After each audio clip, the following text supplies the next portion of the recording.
Actually हुआ क्या था कि भगवान के नगर में एक व्यक्ति रहता था, नाम था सत्राजित। उनके पास मणि थी। क्या थी उनके पास? मणि। वो मणि जो थी 100 किलो सोना रोज देती थी। 100 किलो सोना पाकर भला किसका भाग्य नहीं खुल जाएगा। अब वो धन पाकर इतने बौरा गए कि उन्हें अहंकार आ गया। भगवान ने कहा ये मणि हमें दे दो तो इससे प्रजा का उत्थान हो। उन्होंने नहीं दिया और वह मणि उनके भाई प्रसेन जंगल पहनकर चले गए। बब्बर शेर ने उन्हें मार डाला और ले जाकर मणि जामवंत जी ने शेर को मारकर मणि अपनी बेटी को दे दी। अब भगवान को झूठा कलंक लगा कि कृष्ण से लगता है कृष्ण ने मणि मांगी, हमने नहीं दी, लगता है भाई को मारकर मणि चुरा ली। अब भगवान पर झूठे कलंक लगाए गए। भगवान पर कलंक आरोप प्रत्यारोप लगा, आपने मणि चुरा ली, आपने मणि हरण कर ली। क्या क्या ना कहा, क्या क्या ना कलंक लगा। इन कलंकों से भी भगवान बचाएं तो लोग बचें, नहीं तो झूठे ही सही लोगों को कलंक लग जाते हैं। हाँ, तो 17 जितने कलंक लगा दिया भगवान को कि इन्होंने मणि चुरा ली है। अब भगवान जंगल गए। अच्छा, भगवान को ये कलंक क्यों लगा? क्योंकि गणेश चतुर्थी की चंद्रमा को देखा। अच्छा, हम तो सीधी बात करें, जब हम कोई पाप करते हैं मेरी माँ, तो हमारे जीवन का वह पाप ही कलंक बन करके प्रकट हो जाता है। यदि जीवन में झूठा कलंक लगे तो परेशान होने की जरूरत नहीं है। हाँ, उस कलंक को आप सिद्ध करके बताइए कि भाई देखो बात ये नहीं, ये है सच्ची बात। कोशिश करिए कि वो सिद्ध हो सके आपकी सही बात। अच्छा, कई लोग स्वयं गलत होते हैं और अपने आप को सही साबित करने में लग जाते हैं। ऐसा नहीं करना चाहिए। यदि आप गलत हैं तो अपनी गलती स्वीकार कर लीजिए। गलती स्वीकार कर लेने से वो गलती क्षमा हो जाएगी, वो पाप तुरंत नष्ट हो जाएगा। और यदि आपने गलती की फिर भी आप उसको स्वीकार नहीं करते हैं और अपने आप को सच साबित करने की होड़ लगा रहे हैं, तो आप पाप ही करते जा रहे हैं। कहते हैं ना, एक गलती के लिए 1000 और गलतियां करनी पड़ती हैं। एक झूठ की यदि कोई रक्षा करे तो एक झूठ की रक्षा में और 1000 झूठ बोलने। अरे तो झूठ की रक्षा क्यों करना, सच की रक्षा करो। सच बोल दो, बात खत्म हो जाएगी। कह दो कि आप ऐसे हैं। पहली बात तो गलतियां करनी नहीं चाहिए, और किए हो तो स्वीकार कर लो, खत्म हो जाएगी। गलतियां तब होती हैं जब आप स्वीकार नहीं करते। इसलिए हमारे यहां हम आपको हमेशा 2 बातें याद कराते हैं, स्वीकार करो और सुधार करो। गलतियों को स्वीकार करो प्लस सुधार करो। पहले स्वीकार करो कि हमने ये गलती की है और फिर बाद में उसको क्या करो, सुधार करो। आज आपने कौन सी गलत बात कह दी, स्वीकार करो पहले, और स्वीकार करने के बाद उसे कल के लिए सुधार करो। आपने अपनी सास से, ससुर से, पत्नी से, पति से, पुत्र से क्या गलत व्यवहार किया है, जो गलत व्यवहार किया है उसे स्वीकार करो। गलती आपकी है तो स्वीकार करो और उसे कल के लिए सुधार करो, बात खत्म। कई लोग गलती पर गलती करते जाते हैं और मानने को तैयार नहीं होते। ऐसे लोग घोर नरक में जाते हैं। आपकी गलती ना स्वीकार करने से भी आपको पाप लगता है। गलती स्वीकार ना करना भी एक पाप है मेरी मां। बात समझ में आ रही है? इसलिए गलतियों को क्या करो, गलतियां सबसे होती हैं, हमसे भी गलतियां होती हैं, बहुत सारी गलतियां हम करते हैं। पर जब हमें, अच्छा ये दास अनिरुद्ध की एक बात आपको बता दूं कि हमने जीवन में जो गलती एक बार की है उस गलती को दोबारा नहीं किया।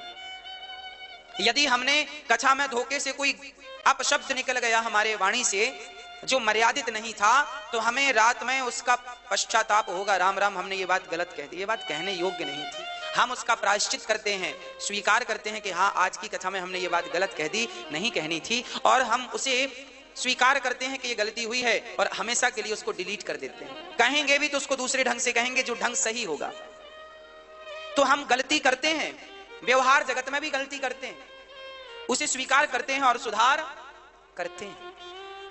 गलतियां बहुत होती हैं, सुधारते जाओ। आप अपनी गलतियों को सुधारते जाओ, सुधारते जाओ, सुधारते जाओ। जो व्यक्ति अपनी गलतियों को देखने में समय लगाता है वही आगे चल हीरा बन के चमकता है, और जो दूसरों की गलतियां ढूंढता रहता है वो ना घर का रह जाता है ना घाट का रह जाता। अपनी बुरा जो देखन मैं चला, बुरा ना मिलिया कोई, जो दिल खोजा आप ना हमसे बुरा ना कोई। देखना ही है, अपनी गलती देखो। आज हमने क्या गलत व्यवहार किया है, आज आपसे अभद्रता से बात की, आज हमें ऐसा व्यवहार आपके साथ नहीं करना चाहिए था। हमें स्वीकार करना होगा। आपने अपनी पत्नी से क्या गलत बात की, स्वीकार करो, सुधार कर लो। आपने अपने पति से क्या गलत कहा, स्वीकार करो, सुधार करो। अपनी सास से क्या गलत कहा, स्वीकार करो, सुधार करो। क्या दिल दुखाया किसी का, स्वीकार करो, सुधार करो। आपने व्यापार में क्या गलती की है, क्यों नहीं आपका व्यापार चल रहा है, उसमें क्या कमियां रह गई हैं, उसे स्वीकार करो और सुधार करो। व्यापार भी तब चलता है जब आप अपनी गलतियों को स्वीकार करते हैं और सुधार करते हैं, तब व्यापार रफ्तार पकड़ता है। आप गलतियां करते जाएंगे, गलतियां करते जाएंगे, गलतियां करते जाएंगे, तो कस्टमर क्या होगा, अरे वो व्यक्ति फलानी चीज लिए थे, गलत निकली, अच्छी नहीं, कल को आएगा नहीं। ऐसे करते करते आपकी दुकानदारी ठप हो जाएगी। इसलिए व्यापार बिजनेस लाइन में भी गलतियों को स्वीकार करना होता है और सुधार करना होता है। जो व्यक्ति अपनी गलतियों को स्वीकार करना समझ गया, स्वीकार करना समझ गया, बस वही जीवन में पूजनीय बन जाता है, वही अनुकरणीय हो जाता है, वही वंदनीय हो जाता है। इसलिए अगर गलती रुलाती है तो नई राहें दिखाती हैं। मनुष्य गलती का पुतला है, ये अक्सर हो ही जाती हैं। जो गलती करके पछताए उसे इंसान कहते हैं। शैतान तो वो हैं जो गलती करके भी पश्चाताप नहीं करते। इसलिए स्वीकार करो। मेरी दो बातें याद कर लो, स्वीकार करो और स्वीकार करो और स्वीकार करो और सुधार करो। स्वीकार कीजिए कि गलती की है आपने और स्वीकार करके सुधार कर लीजिए, बात खत्म। इंसान बुरा नहीं होता, इंसान की गलतियां उससे बुरा बना देती हैं। आपकी बुराइयां चली गई तो आप तो अच्छे हैं। इसलिए इंसान से नफरत ना करो, इंसान के अंदर की बुराई को मिटाने का भरपूर प्रयास करो। उसकी बुराइयों से नफरत करनी चाहिए, उस व्यक्ति से नफरत नहीं करनी चाहिए। सदा सदा के लिए उन गलतियों को, उस बुराइयों को नष्ट करने के लिए आप भी प्रयास करें, हम भी प्रयास करें। व्यक्ति, लोग बुरे नहीं है भाई, लोग बुरे नहीं है, मनुष्य बुरा नहीं है। मनुष्य के भीतर जो कुसंग के कारण बुराइयां प्रवेश कर गई हैं वो बुरी, उनका समाधान करना है, उन्हें दूर करना है, उनके लिए हमें और आपको काम करना है। आज हमारे बच्चों में जो गलत व्यवहार आचरण आ गया है, उन गलत आचरण, गलत व्यवहार को समाप्त करना है। बच्चों की गलतियां नहीं है, बच्चों की संगतों की गलतियां हैं। अक्सर मैं चरित्र के ऊपर बात किया करता हूं ताकि हमारे देश के नौजवान, मेरी बहनें, मेरे भाई चरित्रवान बन सकें और अपने चरित्र की रक्षा स्वयं कर सकें। आप अपने चरित्र को बचा गए, बचा पाए, बचाने में सफल रहे तो आप इस जीवन के, आप इस युग के सफल व्यक्ति हैं, सफल स्त्री हैं, सफल पुरुष हैं। और आप यदि चरित्र नहीं बचा पाए अपना तो आप सबसे असफल व्यक्ति हैं। आप कितना भी धन वैभव कमा लीजिए पर आप अपने चरित्र की रक्षा ना कर पाए, इसलिए आप असफल हो गए। कोशिश करिएगा कि आपका चरित्र बिल्कुल पत्थर की तरह हो, अडिग हो, तोड़ने से ना टूटे, हिलाने से ना हिले, ऐसा चरित्र होना चाहिए हम सबका। हमारी हर बहन का, हर बेटी का, हर भाई का, हर पुरुष का यही चरित्र हो, यही चरित्र हो। और इसी चरित्र की हम पूजा करते हैं। राम के सामने राम का चरित्र बिगाड़ने आई तो थी सूर्पनखा। क्या राम जी ने सूर्पनखा को देखा था? बोलो मेरी मां। सीता के पास आया तो था रावण, क्या सीता ने रावण को देखा था? धन्य है वो राम। हम राम की पूजा क्यों करते हैं? क्योंकि ये दोनों पति पत्नी राम सीता हमें कुछ सिखाते हैं। राम का चरित्र बिगाड़ने सूर्पनखा आई तो राम ने सूर्पनखा की तरफ देखा नहीं, और सीता का चरित्र बिगाड़ने रावण आया तो सिया जी ने रावण को एक बार भी नजर उठाकर नहीं देखा। क्या चरित्र था इन लोगों का? हाँ, रावण जैसा लंकापति। अरे कोई स्त्री गरीब हो, आज समाज में देखा जाता है कि कोई महिला गरीब है तो पैसे वाले उसे अपना पैसा दिखाकर अपनी ओर आकर्षित कर लेते हैं और वो अपने जाल में फंसा लेते हैं और कामयाब भी हो जाते हैं आज बहुत सारे लोग। पर धन्य है माता सीता, उनके पति जंगल में दर दर की ठोकर खा रहे थे। उस हाल में याद रखना, रावण ने सीता को तब चुराया जब राम जी जंगल की दर दर की ठोकर खा रहे थे, घास की कुटिया में रह रहे थे। उस समय कौन नहीं चाहेगा कि मेरे सोने के महल हो, और सीता माता को सोने के महल दिया रावण ने। पर धन्य है माता सीता का पातिव्रत धर्म और धन्य है माता सीता का चरित्र कि उन्होंने रावण की तरफ आंख उठाकर नहीं देखा। मैं अपने पति के संग घास की झोपड़ी में खुश हूं पर पुरुष के सामने लंका में भी खुश नहीं हूं। ये भारत का चरित्र है, ये भारत का चरित्र है। इसलिए आप भी अपने बच्चों को इसी चरित्र की शिक्षा दीजिए। आजकल के बच्चे पढ़ने लिखने के बहाने आज अपना चरित्र बिगाड़ लेते हैं और बाद में सिवा पश्चाताप के कुछ नहीं होता। किसी ने हमसे कहा महाराज जी चरित्र बिगाड़ लेंगे तो नुकसान क्या होगा? हमने कहा चरित्र बिगाड़ लोगे तो नुकसान यह होगा कि आप जमाने को तो समझा सकते हो, अपने आप को कैसे समझाओगे? जब भी कभी बात उठेगी कि चरित्रवान होना चाहिए तो ये तुरंत आप अपने आप से पूछ लोगे क्या तुम चरित्रवान हो? और हम तो झूठ कह सकते हैं आपसे, पर आप अपने आप से भला झूठ कैसे बोल पाएंगे? जब कभी आपको आपसे आंखें मिलाने का दिन आएगा तो उस वक्त क्या आप अपनी आंखों से अपनी आंखें मिला सकते हैं? क्या अपनी आंखों में आंखें डालकर कह सकते हैं कि आप सही हैं? उस दिन के लिए आज से अपने चरित्र की रक्षा करनी होगी। चरित्रहीन व्यक्ति ना यहाँ सुखी होता है ना परलोक में सुखी होता है। भगवान गौलोक धाम में उस व्यक्ति को कभी स्थान नहीं देते जो चरित्र से गिरा हुआ होता है। अरे चरित्रहीन तो जानवर होते हैं, कुत्ता बिल्ली पशु पक्षी, ये क्या जाने चरित्र क्या होता है। और इंसान होके भी तुम कुत्ता बिल्लियों की तरह जीवन भोगों में गुजारते रहे तो फिर उनमें और तुम में अंतर ही क्या रहा। इसलिए चरित्रवान बनो और अपने बच्चों को विशेष चरित्र की शिक्षा दो। बेटी का चरित्र ना बिगड़े, बेटे का चरित्र ना बिगड़े। ये तब संभव है जब आप उन्हें निरंतर कथाओं से जोड़ रखेंगे, संस्कारों से जोड़ रखेंगे। इसलिए हम कहा करते हैं बच्चों का समय से विवाह कर दिया करो। कई बार समय से विवाह ना करने के कारण बच्चे गलत कदम उठा लेते। शरीर तो समय पर डेवलप होता है ना, शरीर की मांग सही वक्त पर सही चीज की होती है। जो शरीर को चाहिए भूसी हंसते खेलते परिवार में नजर उठाकर मत देखो। आप अपने बच्चों में, अपनी पत्नी में, अपने पति में, अपनी 1000, 2000, 5000, 10,000, 50,000, 1 लाख, 2 लाख जितनी आपकी इनकम है, आप अपनी कमाई में, अपनी पत्नी में, अपने बच्चों में, अपने जीवन में खुश रहो, आनंद से रहो। ईश्वर ने इस स्त्री को ही तुम्हारे लिए बनाया है जिसके मांग तुमने भरी है, जिसके गले पर मंगलसूत्र बांधा, बस उसी पर तुम्हारा अधिकार है। बाकी दुनिया की और स्त्रियां हैं, उन्हें वैसे ही देखना चाहिए जैसे आप अपनी मां को देखते हैं, जैसे अपनी बहन को देखते हैं, जैसे अपनी बेटी को देखते हैं। एक पुरुष को छोड़कर जो आपका पति है, उसे छोड़कर संसार का हर पुरुष या तो आपका पिता है, या तो आपका भाई है, या तो आपका पुत्र है। इस दृष्टि से जमाने को देखना चाहिए। यही दृष्टिकोण हम भारतीयों का है। इसलिए यह भारत सबसे महान है। क्यों महान है? क्योंकि यहाँ की सोच महान है, आचरण व्यवहार संस्कार महान है। यहाँ चरित्रवान लोग होते हैं, चरित्रहीन लोग नहीं होते। यहाँ की स्त्रियां मर जाती हैं, एक पति की विधवा रह के जिंदगी गुजार लेती हैं, पर दूसरे पुरुष की तरफ आंख उठाकर नहीं देखती हैं। ये भारत की संस्कृति है, ये भारत का चरित्र है।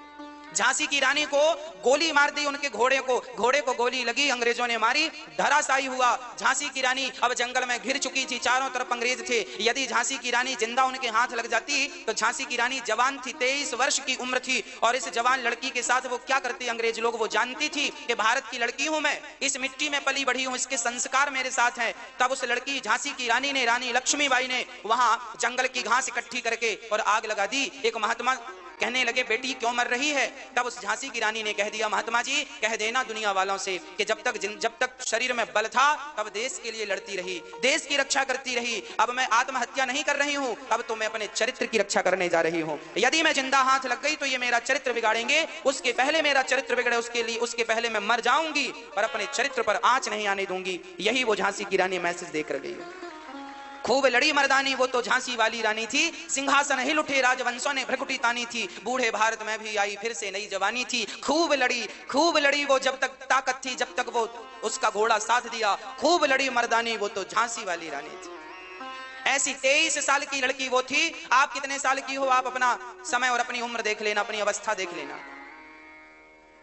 चरित्र है तो सब है। मैं घास की झोपड़ी में रहता हूं पर चरित्रवान हूं, तो झोपड़ी में भी भीड़ लगी रहती है। और कोई चरित्र से गिर के यदि लंका में है तो क्या लंका में सोने के घर में भी उसकी शोभा होगी? चरित्रवानों की शोभा तो पेड़ की छांव में हो जाती है मेरी माँ, और चरित्रहीनों की शोभा तो सोने की दीवारों में नहीं होती, सोने के महलों में नहीं होती।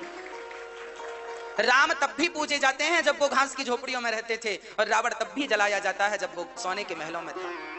केवल चरित्र का अंतर था। इसलिए हर स्त्री, हर पुरुष, हर बेटी, हर बेटा चरित्रवान बने। बस प्यार व्यार नहीं करना चाहिए। शादी के बाद अपनी पत्नी अपने पति से प्यार करो। ये प्यार कर करके तबाह ना हो जाना, नहीं ना घर के रहोगे ना घाट के रह जाओगे। यदि आप अपने चरित्र से गिर गए तो कल को आपकी संतान कैसी होगी इसकी भी कल्पना कर लेना।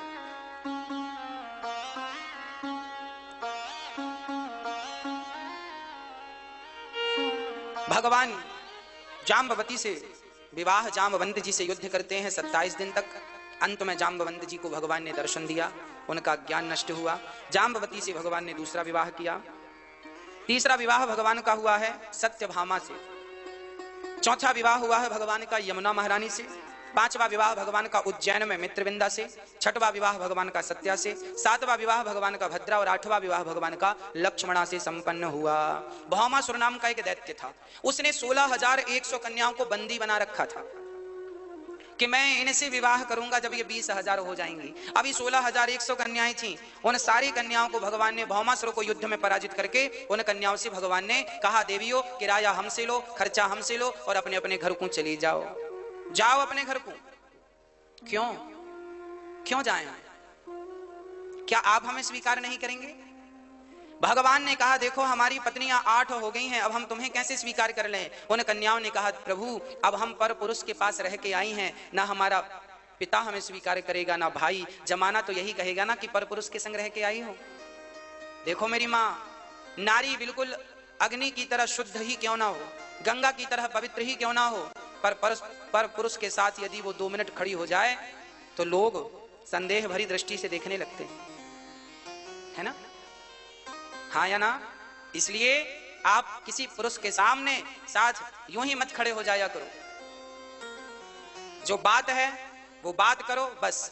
भगवान की उन पत्नियों ने कहा, हमें कौन स्वीकार करेगा?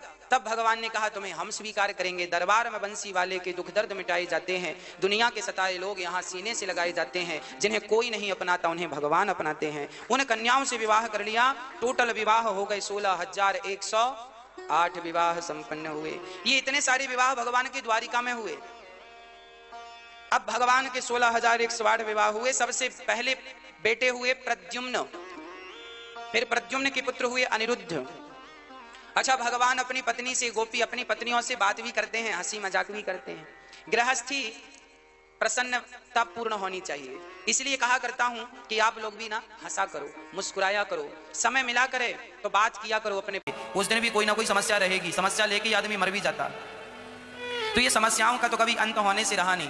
इन्हीं समस्याओं के बीच में रहते हुए समस्याओं को भूल जाओ और भगवान का चिंतन करो। एक मैया के घुटनों में दर्द था, बहुत सारे डॉक्टरों को दिखाया, बहुत सारी दवाई खाई, 10 साल तक परेशान, रोती रही, अब ठीक हो जाए, अब ठीक हो जाए, अब ठीक हो जाए, अब ठीक हो जाए। डॉक्टर को यहाँ डॉक्टर, वहाँ डॉक्टर, ये डॉक्टर, वो डॉक्टर, ये दवा, वो दवा, आयुर्वेदिक, होम्योपैथिक, फलाना ढिमका, सारी दवाइयाँ खा के जब हार गई और फिर भी दर्द नहीं हुआ तो क्या किया? उस दर्द के संग अब जीना सीख लिया। अब जैसा है ठीक है, अब कोई दवाई नहीं खाऊंगी, अब भगवान का नाम लूंगी, अब इसी दर्द के साथ जीना है, इसी दर्द के साथ मरना है।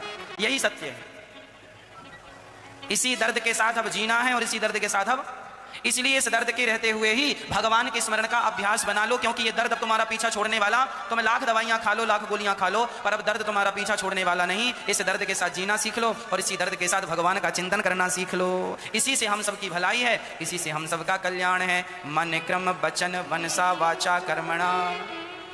मन से किसका स्मरण हो?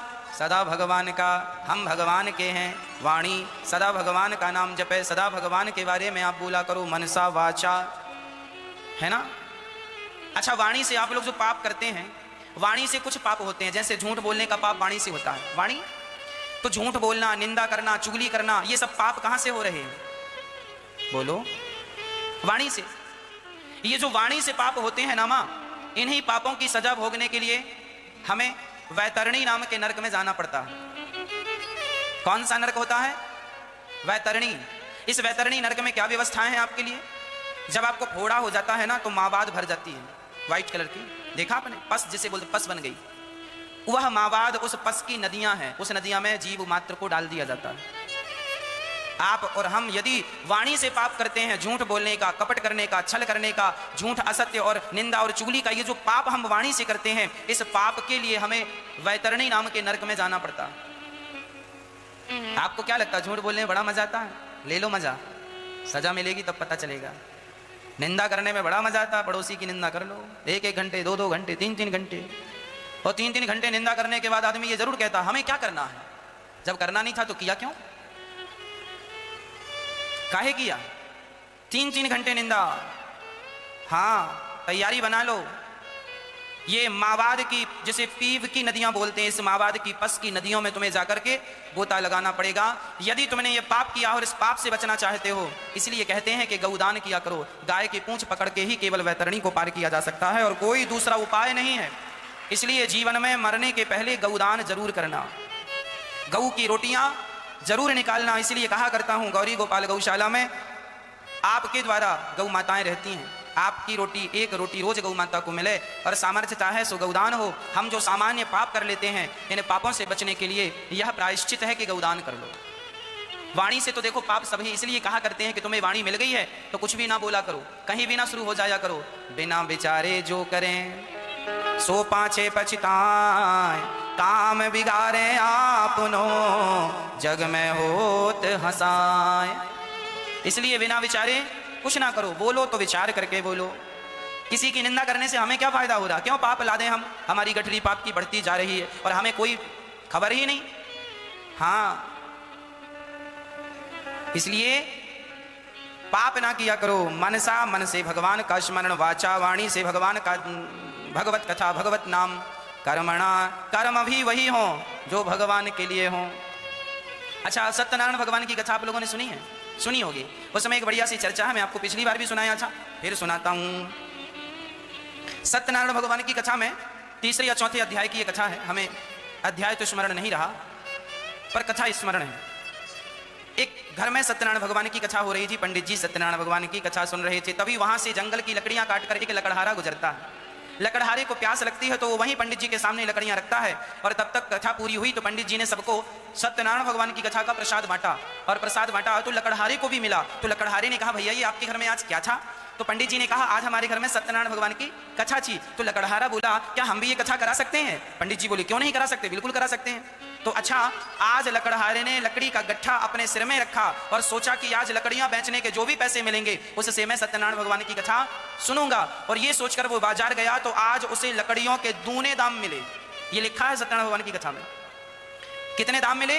रोज 10 रुपए मिलते थे तो आज 20 रुपए मिल गए, रोज 20 मिलते थे तो आज 40 मिल गए। और उससे उसने सत्यनारायण भगवान की कथा कराई। अब ये बताओ कि लकड़हारा जब जंगल से लकड़ी काट करके भगवान की कथा सुनूंगा इस भाव से जब वो लकड़ियां बाजार में बेच रहा था, तो बताओ लकड़ियां बाजार में बेचना भी उसकी भक्ति बन गया कि नहीं?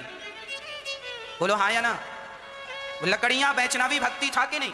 हम इसलिए कहते हैं कि आप अपना सारा काम भगवान से जोड़ दो तो सारा काम भक्ति हो जाएगा। भक्ति के सिवा कुछ रह ही नहीं जाएगा। तुम्हारा नहाना भी भक्ति बन जाए, सोना भी भक्ति बन जाए, खाना भी भक्ति बन जाए, जागना भी भक्ति बन जाए, हर जो तुम्हारी क्रिया है।